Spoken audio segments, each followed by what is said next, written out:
Tere taas kõigile kuulajatele! Meil on hea meel jätkata meie webinarisarjaga moelood, mille käigus arutleme erinevaid moeturundusega seotud teemasid koos teiste moehuvilistega. Täna räägime lähemalt digiidentiteedist e-kaubanduses ja kuidas täpsemalt oma väärtusi selles formaadis kajastada. Meie külaliseks on Eva Aleksejev, kes on pärit Tallinnast, aga elab hetkel Pariisis, kus ta töötab e-kaubanduse projektijuhina. Selle kõrvalt õpib ta ka kuulsas moekoolis IFM-is moe- ja luksusbrändide juhtimist. Moemaailm ja sellega seotud digitaalne maailm on Evat alati paelunud ja kui sinna juurde saab veel lisada mitmekeelse keskkonna, siis on unistuste tööjõu justkui olemas. Digitaalne bränding on teema, mis on Evat viimasel ajal järjest rohkem huvitama hakanud. Kuidas kokku panna brändile omane lugu ning kuidas seda lugu ühiselt edastada erinevatel kanalitel? Millega peab arvestama? Kuidas valida oma sihtgruppi ja kuidas neid üldse kõnetada? Neid küsimusi hakkamegi kohe koos arutama. Mõnusat kuulamist. Nii, aga Eva, räägi lähemalt oma teekonnast, et kuidas sa e-kaubanduse ja brändinguni jõudsid? Jah, see on selline huvitav ja selline natuke kaootiline teekond, aga kõik algas sellest, et tegelikult mind üldse huvitasid võõrkeeled alguses. Ma tahtsin saada sünkroontõlgiks ja siis poole bakalaureuse pealt ma avastasin, et on olemas ka selline digiturunduse ja kommunikatsioonimaailm, mis hakkas mind nagu järjest rohkem huvitama. Ja kogu selle taustal on alati olnud selline huvi moemaailma ja kogu luksuse ja brändingu vastu, et kuidas need brändid siis oma lugu räägivad, et see mind alati kuidagi paelunud. Ja nüüd on siis niimoodi juhtunud, et ma olen suutnud kõik need kired nagu ühte panna. Ja et ma olengi siis nüüd e-kaubanduse projektijuht ühes prantsuse kingafirmas François Pinet. Ja see on tegelikult töökohapõhine õppest, et ma samal ajal õpin ka siis moe- ja luksusbrändide juhtimist. Okei, väga kihvt.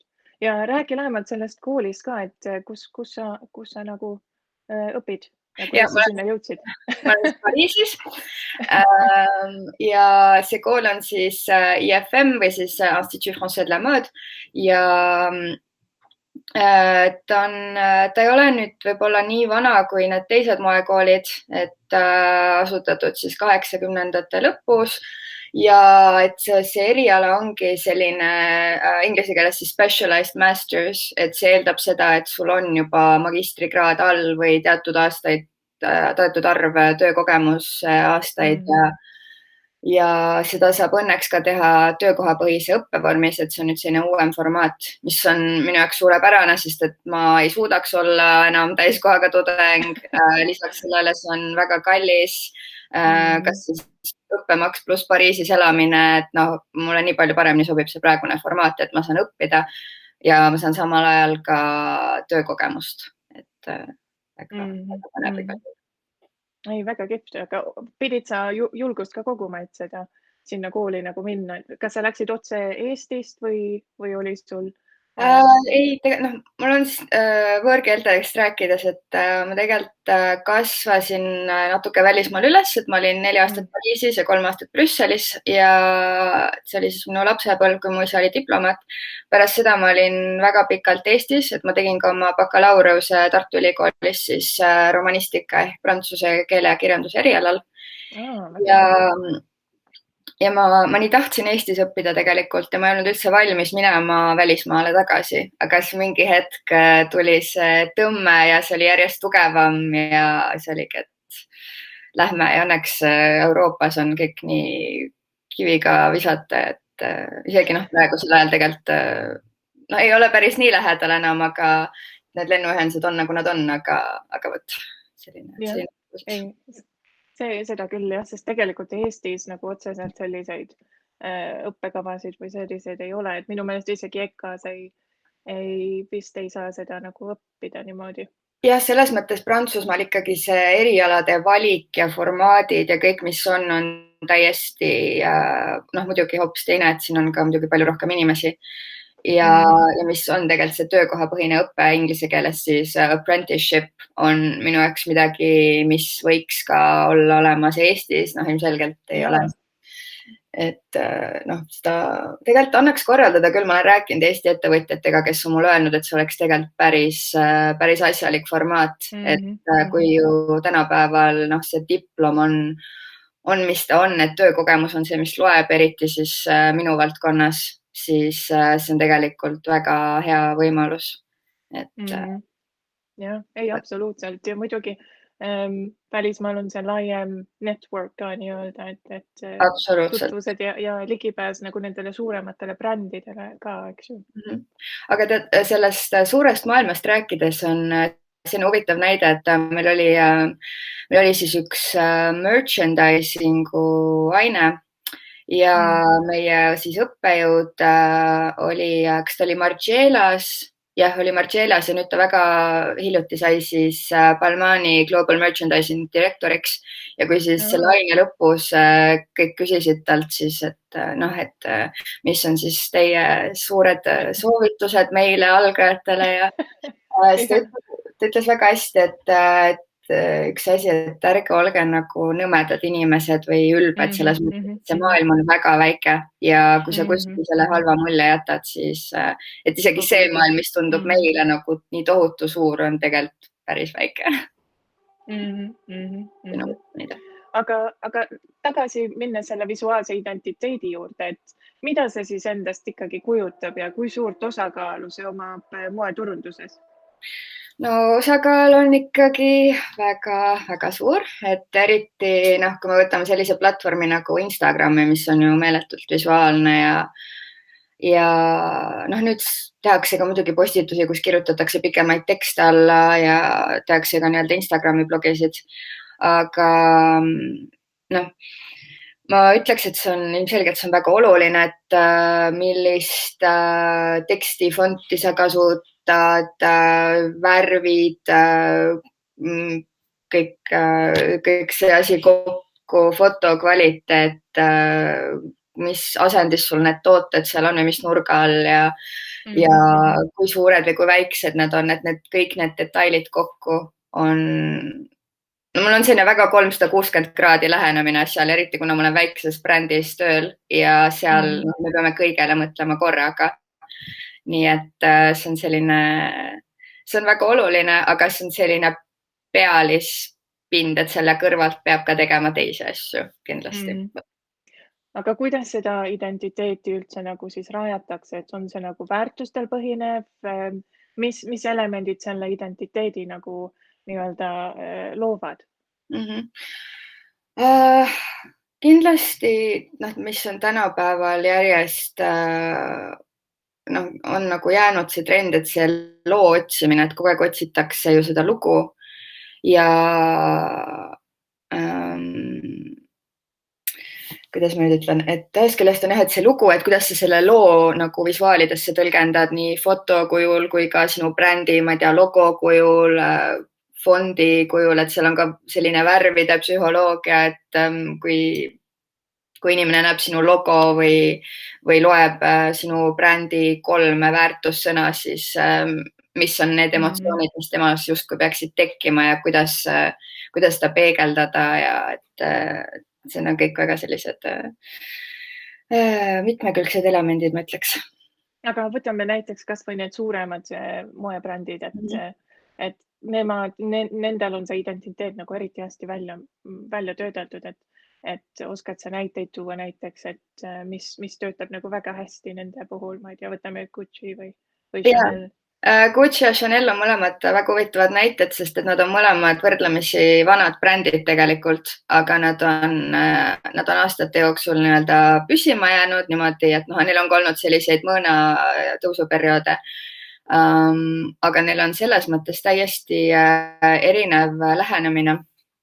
Ja seda me ka ühes oma moebrändide aines käsitlesime, et kui vaadata näiteks Gucci't, siis kindlasti väga palju sõltub ka sellest loovjuhist või creative directorist ja Alessandro Michele on ju väga, tal on väga selline nooruslik, selline kergelt eklektiline lähenemine ja tõesti selline värviline, kui neid kampaaniaid vaadates, seal on väga sellised kuidas öelda, et väga palju erinevaid värve, selline dünaamiline, kiire liikumine. Ja on ka seda šoki elementi, et kui oli see üks moeshow, kus modellid kandsid kaenlas neid, mis nad olid, need maha raiutud pead või noh, nagu olid tehtud nende enda pea nii-öelda. Et see oli päris nagu omaenda raiutud pead kandsid kaelas põhimõtteliselt. Ja et on kindlasti seda ja noh, ilmselgelt seal on ka väga suured tiimid ja kes kõik korraldavad seda ka erinevate turgude jaoks, sest et sa ei müü ju, noh, sa ei müü sama toodet samamoodi erinevatele turgudele.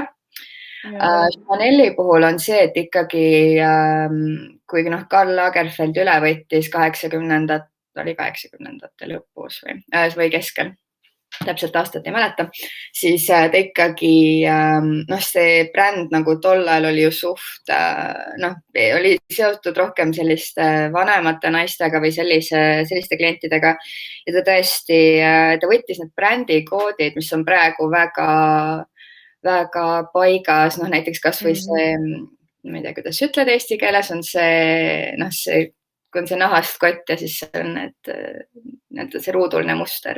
Mul ei tule see meelde, aga see on see, et sa näed seda mustrit Chanel ja isegi kui see ei ole Chanel'i kott, et tänapäeval kasutavad seda motiivi ka teised brändid, siis sa näed või noh, sulle seostub see Chanel'iga või siis noh, Camellia ja Chanel on selles mõttes väga, noh, kogu aeg on see Coco Chanel'i loo jutustamine, et see on need erinevad suured kuulsad modellid, kes tulevad rääkima sellest ja kuidas Coco Chanel'i lugu siin-seal ja kõik nagu tõlgendavad seda aga noh, Gucci puhul, ma ei tea, kui paljud inimesed üldse teavad nagu Gucci loojat või mis selle taga oli, nagu ega väga ei teata, et ühest küljest. Ei tea, et noh, et ongi, et Chanel'il on see Coco narratiiv ja lugu väga paigas, mida nad ka tuunivad ja siis kogu aeg nii-öelda taas sünnitavad brändingu kontekstis. Aga Gucci puhul on täiesti selline tabula rasa, et väga, no on seda Gucci logo on ju ja ka peale selle, noh, ega ei ole väga seda ajalugu seal nii palju, aga see ongi hästi huvitav, kuidas on see erinev lähenemine. Aga millest siis näiteks alustada oma selle digiidentiteedi loomisel? No kindlasti peaksid olema paigas kõigepealt brändi väärtused ja et noh, et selline korralik defineeritud business plan, äriplaan siis, väldime anglitsisme nii palju kui võimalik ja et ma kõigepealt mõtleks väikse brändina, et oleks kogu see toote ja logistika formaat enne paigas, et see on tegelikult nii oluline. Ja et kui sul on üliäge bränding ja super turunduskampaaniad, aga see toode ja logistika on nagu ei ole nii paigas, siis ühest küljest ei saa oodata täiuslikkust, aga sellele tasuks kindlasti enne mõelda. Et siis need väärtused, eks ole, kellele sa müüd, miks uurida, mis turul toimub ja et kõigepealt need üldse ei ole vaata seotud visuaalse identiteediga, aga minu jaoks, kui sul neid ei ole, siis ei ole nagu mõtet isegi võib-olla rääkida. Ja, millele seda ehitada. Ja nüüd, kui need on paigas, siis benchmarkida hästi palju, vaadata, mis toimub, millist on need trendid, sõltub, kas su bränd on rohkem selline trendide lainetel surfav või ta on nagu, et ta ei lähe võib-olla ei tee endale võib-olla igasse sotsiaalmeedia võrku kontot, et selle järgi vaadata kindlasti. Ja kindlasti selline brandbook peaks olema minu meelest, et kus sul on paigas, kuidas bränd väljendab. Täpselt, et ka nagu sõnakasutus. Et ma tean, et siin paar seanssi tagasi teil Elina käis rääkimas sellest SEO teemast, et sellega peab ka muidugi arvestama. Et huvitav näide oli sellest, kui Louis Vuitton tahtis teha näiteks tosse ja nad panid oma toote nimeks, sporditoss oli ja panid nimeks jooksuking. Et nagu see pead ka arvestama, et jah, et see kõlab väga peenelt brändingu mõttes, aga keegi ei kasuta seda sõna. et kindlasti optimeerida seda poolt, et see oleks ka Google'is leitav ja et paika panna, mis on need koodid, mis on need visuaalsed koodid, millised fotosid me postitame ja kuhu, et see on tegelikult väga, väga oluline, sest et kui sul on nagu bränd, mis justkui peaks väljendama ühte sõnumit ja siis sa vaatad tema sotsiaalmeedias on järsku nagu mingid hoopis teise sisuga fotod, mis kuidagi üldse ei seostu selle teemaga või selle sõnumiga, siis minu jaoks see on segadust tekitav. Et see võiks olla selline ühtne ja paindlik, aga ikkagi ühtne selline. Aga seda ühtsust on tegelikult väga keeruline nagu hoida. Et kuidas, mis sa nagu soovitad selles poole pealt, et ütleme, kui sul on see jutt nagu paigas, et kuidas seda visuaalset poolt siis arendama hakata või millele tähelepanu pöörata? Jah, et moes on ju ka see teema, et on ju hooajad, mis muutuvad ja et paljud siin väitlevad selle üle, et kas see hooaja formaat võiks nagu üldse välja surra, et see on nii eriti tänapäeva maailmas, kus ei ole samal ajal suvi, ei ole samal ajal talv, eks ole. Et ma arvan, et praegu näiteks seda on hea teha siis, kui sul on bränd, millel on nii-öelda üks konkreetne toode, et vaata, kui on bränd, millel on hästi palju erinevaid tooteid, siis selle keskelt võiks olla või selle seast ta võiks valida sellise ühe toote, mis on nende selline ma ei tea, majakas toode või öeldakse eesti keeles ja siis ja seda promoda ja selle ümber ka seda narratiivi arendada.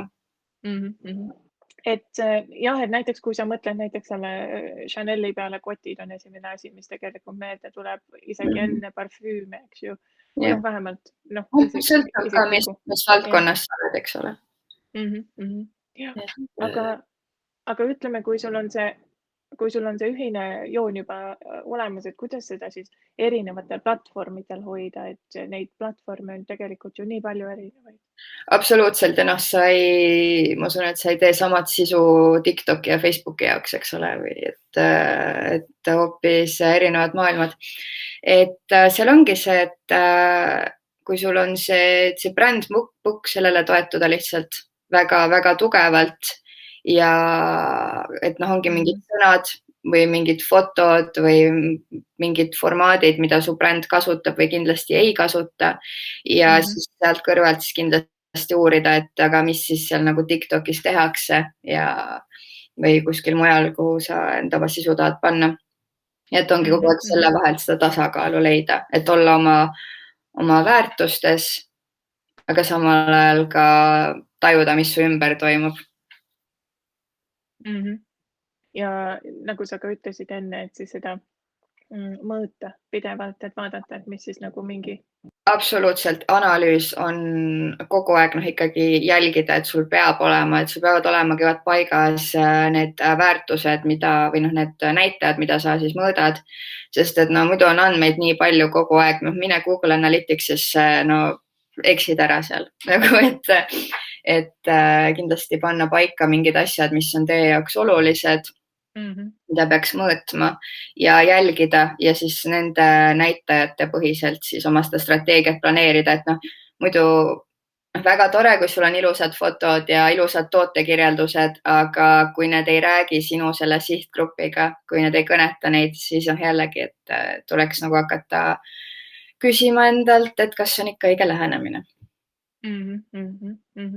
Aga kas sa oled viimaste aastate jooksul märganud ka mingeid trende, millest võiks näiteks õppust võtta? Jaa, kindlasti. Kas või, mis ma rääkisin enne kogu selle loo jutustamisega, et on see storytellingu teema, mis on väga pädev endiselt, et otsitakse seda lugu, mul on tunne, et ja seda autentsust, et täna mul on tunne, et see tänapäeva põlvkond ei taha nii väga neid lihvitud reklaame mingite kuulsustega, et noh, jah, muidugi on influencerid, kes on siis need tänapäeva kuulsused, on ju. Aga et tahetakse sellist autentsemat lähenemist ja et ei oleks enam nii palju photoshopitud ja noh, muidugi selle kõrval on ka väga palju photoshopitud reklaame, nii et see ei ole ka kuhugi kadunud. Aga see autentsuse teema on ikkagi väga, väga hinnas, mul on tunne. Ja noh, mida ma olen ka näinud selles mõttes. Et see teeb ka selle loo eriliseks, on ju, mis selle tegelikult siis selle brändi nagu üldse tekitab, et Absoluutselt ja tänapäeva tarbija on palju teadlikum, kogu aeg ju käivad erinevad vestlused, et noh, et ma ei tea, et kui su meigibränd näiteks ütleb, et ja, et me oleme väga inclusive, aga noh, kui nad müüvad tervele maailmale ja neil on ainult 10 beežikat jumestuskreemi seda värvi, siis ja noh, seda tekib küsimus, et kas see on ikka kõigile naistele mõeldud, on ju. Et noh, sellised näited, aga see on ka siis, kui sa müüd ikkagi tervele maailmale, aga et tänapäeva tarbija on nagu võrdlemisi teadlikum ja ka kriitilisem ja noh, teatakse, mis asi on greenwashing ja et kogu aeg peab ikkagi olema kuuldel ja uurima, mis toimub. Ja mitte ka lihtsalt selle trendiga kaasa minema, et lihtsalt sellepärast, et olla tänapäeva tarbija pigem hammustab läbi selle, et mingi asi on lihtsalt selline pinnapealne. Muidugi sõltub alati ja kes on ka hea turundaja nagu näeb neid trend. Ma ei ütle seda, et muidugi mitmed klienti ei tohiks jumala eest nagu üritada lollitada, aga ikkagi tänapäeva tarbija ikka pigem näeb neid asju läbi, mul on tunne. No jah, sest et firma poolt tekib see konflikt, et sa pead ju toodet müüma iga hinna eest vahel, on ju. Need väiksemad firmad, neil on nagu see võimalus siis valida, mida nad toetavad, mida nad ei toeta, aga suuremad firmad rohkem, kuigi neil on just rohkem vastutust, siis alatihti nad panevad siiski võib-olla. See on kõik need lepingud ja juriidilised teemad selleks, et issand mingit otsust vastu, et võtta mingis suures firmas, see peab ju läbi käima kõikidest nendest juriidilistest kanalitest ja ma ei tea millest ja et see on hoopis teine skaala. Ma ütlen, mul enda vastused on ka alati sellised nagu laiad, sest et ma mõtlen alati nagu laias laastus ja ma mõtlen nagu poolte vastu argumentidele korraga ja siis ma nagu alustan sellest ja siis ma jõuan välja sellise konkreetsema vastuseni. Aga räägime veel lähemalt näiteks sinu nendest õpingutest, et milline sul see igapäevane koolipäev nii-öelda välja näeb või kuidas sul see praktika ka välja näeb ja milline üleüldse sinu see igapäevane tööprotsess on ka? Väga varieeruv igal juhul, et ma ütleks, et meil tööl on selline väga projektipõhine lähenemine, et meil on nagu mingi üks suur projekt, nagu praegu oli selle uue kollektsiooni kodulehele saamine siis ja noh, me teeme suurem osa asjadest ise, me tegime tootefotod ise, me tegime need, photoshopisime need ise ära, on ju, või tegime kõik need tuunimised seal, et oleks ikkagi ilus ja esinduslik ja kõik tootekirjeldused et see ongi selline väga projektipõhine, et mul ei ole sellist ühte tüüppäeva ja ka koolis on selline võrdlemisi projektipõhine, et meil oli aasta alguses või õppeaasta alguses septembris oli 5 nädalat, kus meil olid kõik need erinevad õppeained. Aga nüüd on, praegu meil on see projekt koos Givenchy'ga, mis on ka seotud nende digistrateegiaga. Ja et praegu me siis teeme seda ja see on siis järgmine nädal ja siis kogu selle taustal pean ma ka magistritööd kirjutama, nii et väga pikad päevad. Jah, et väga põnev, väga rikastav, väsitav, aga see on selline positiivne väsimus igal juhul, ma tunnen, sest et ma teen midagi, mida ma väga armastan. Nii et aga ütleme, kui sa peaksid ühe oma päeva peale mõtlema, et milline sul see päevastruktuur või tööalaselt ütleme, et lähed tööle, et mis sa nagu tegema pead igapäevaselt, et algab see sul näiteks sellega, et vaatadki, mis see Google Analytics ütleb või milline sul see rutiin välja näeb? Eks jah ikka, et mitte ainult Google Analyticsit, et ka teisi platvorme ma vaatan ka, et mida erinevad platvormid koguvad andmeid erinevate meetmetega. Nii et seda tasub kindlasti arvesse võtta ja et ma siis kindlasti iga päev viskan pilgu siia-sinna, vaatan ja see on need päevad, kus ma teen sellist süvaanalüüsi, et selle kuu ülevaate jaoks ja siis minu see põhivastutus on ikkagi see, et meie e-pood toimiks ja oleks töökorras ja seda siis tuunida ja siit-sealt, et see on nagu maja ehitamisega, et ma ei tea, et sul kelder saab valmis ja siis katus hakkab tekkima, et alati on nagu midagi teha kuskilt, aga see on ka väga põnev. Ja, sest et ei ole ju enam lihtsalt arvutiekraan, vaid on mobiil, mis selle tableti nimi on eesti keeles? Ja see on jah, väga hea, et sa selle välja tõid, et see on ka ikkagi üks väga oluline teema, et kui sinu kodulehele tuleb 60 või 70% sinu külastajatest kes tulevad siis selle nutitelefoniga, aga sa oled lahenduse juures mõelnud ainult arvutile, no siis peaks ka nagu mõtlema, et äkki on siin midagi, mille kallal töötada, et seda ka jälgida. Ja ka see tasakaalu leidmine, sest telefoni kasutaja tahab, et kõik läheks alla sekundi, aga kui sul on arvuti kasutaja, siis tema jaoks võib-olla sobivad rohkem sellised, kuidas öelda, immersive, sellised väga, sa näed seda visuaali ja see nagu hõlma või nagu võtab su kaasa mingi selle bändi looga ja et nagu kogu see teema on hästi külgne ja et kindlasti tasub sellele ka mõelda. Aga kuidas nagu, ütleme nagu rahalise poole pealt, et kas see on kallis, et endale sellist ühtset joont leida või on ka selliseid, ütleme siis, mitte just odavamaid nippe, aga midagi, mida saab väga lihtsalt nagu käiku lüüa, ütleme. Jah, eks mida kvaliteetsem, seda kallim ta kipub olema, eks ole. Ja muidugi ma ütleks, et tänapäeva nende digiplatvormidega on see eelis, et sul on ka võimalus teha kvaliteetset sisu mitte hingehinna eest. Erinevad blogid ja YouTube'i tutorialid tasub lihtsalt otsida ja kammida neid läbi ja leida sealt erinevaid nippe, leida enda jaoks neid lahendusi.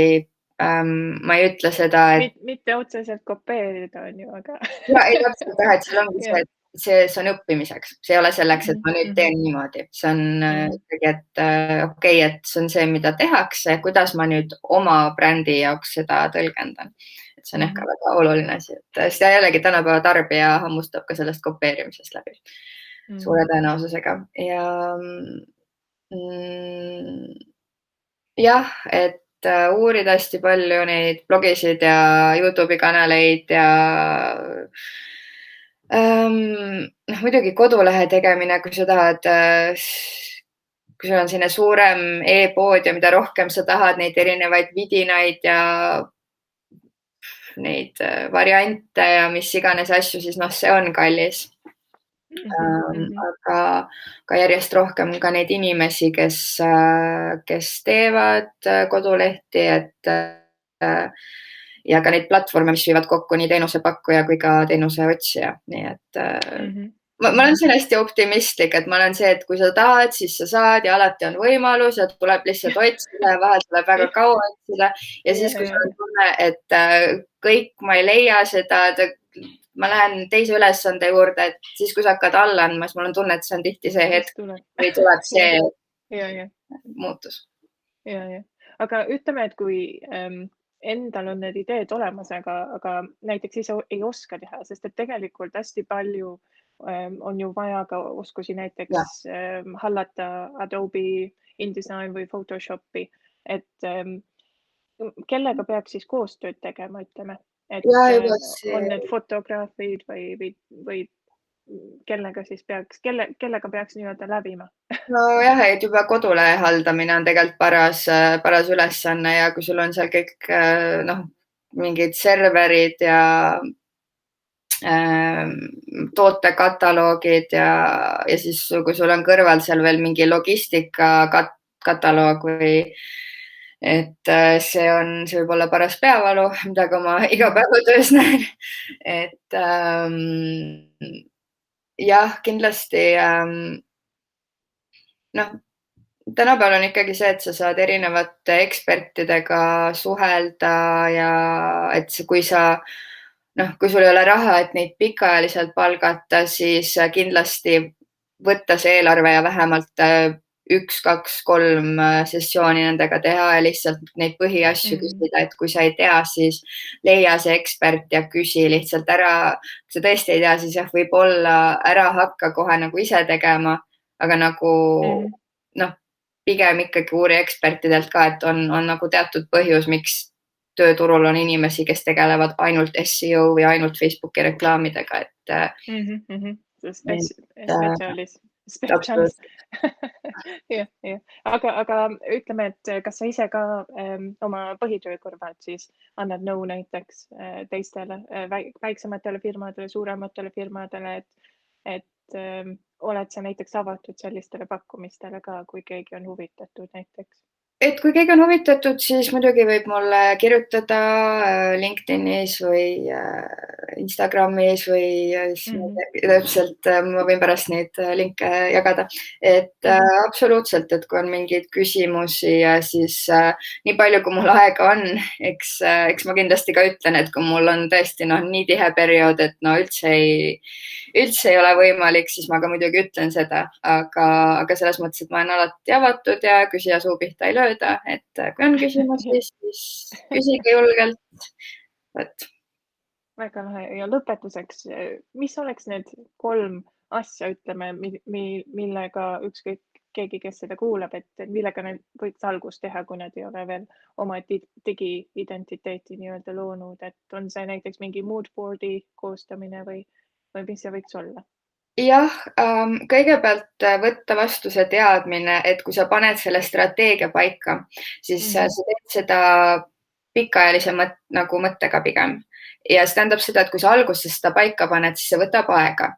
Ja nüüd hiljem, mida rohkem, mida hooaeg edasi, seda paremini sa oskad see on lihtsalt lünkade täitmine nii-öelda. Aga alguses on vaja kogu see süsteem paika panna, siis see võtab aega. Nii et esiteks olla valmis selleks, et see võtab aega. Ja kui see on kvaliteetne asi, siis samuti see võtab aega. Teiseks jah, kas või alustada sellest moodboard imisest, et ei tohi ära unustada oma seda loomingulist intuitsiooni ja selle moodboard imise kõrvalt ka benchmarkida, et siis hästi palju uurida, mida teised teevad. Et kui sa oled mõelnud ühele teatud sihtgrupile, siis ka vaadata, et kas sinu see sihtgrupp üldse on nagu õige sihtgrupp sinu toote jaoks ja äkki sa peaksid muutma oma sihtgruppi või oma toodet, et olla hästi avatud selle koha pealt. Et sul võib ju olla, sa võid oma peas mõelda mingeid asju paika, aga kui sa näed, et tegelikult tänapäeva maailm ja tarbija ei reageeri sellele, siis võib-olla see ei ole kõige jätkusuutlikum. Et jah, selline kombo siis kannatlikkusest, paindlikkusest ja uudishimust kindlasti.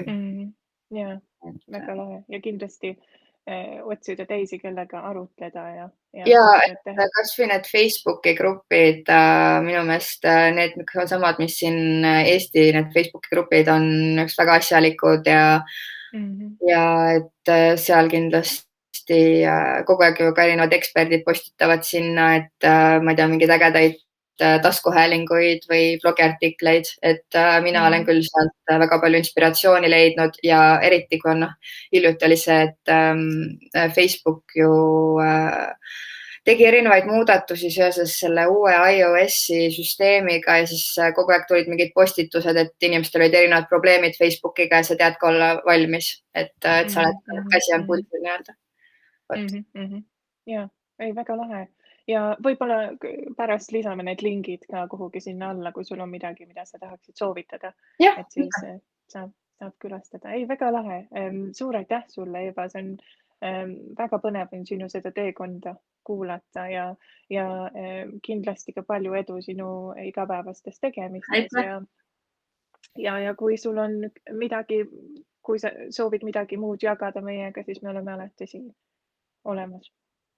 Ja, et aitäh selle võimaluse eest ka ja väga lahe oli rääkida ja jälgi, et kui kellelgi on küsimusi, siis mul on ka väike selline digiturundusblogi, kuhu ma vahel kirjutan oma mõtteid hetkel küll ainult inglise keeles, et ma ei jõudnud seda veel eesti keelde tõlkida, aga ma selle lingi annan siis ka kindlasti, et ja igatahes me paneme selle kindlasti selle video alla, et ja aitäh kõigile kuulajatele ja oleme juba peatselt uue osaga valmis, nii et aitäh kõigile.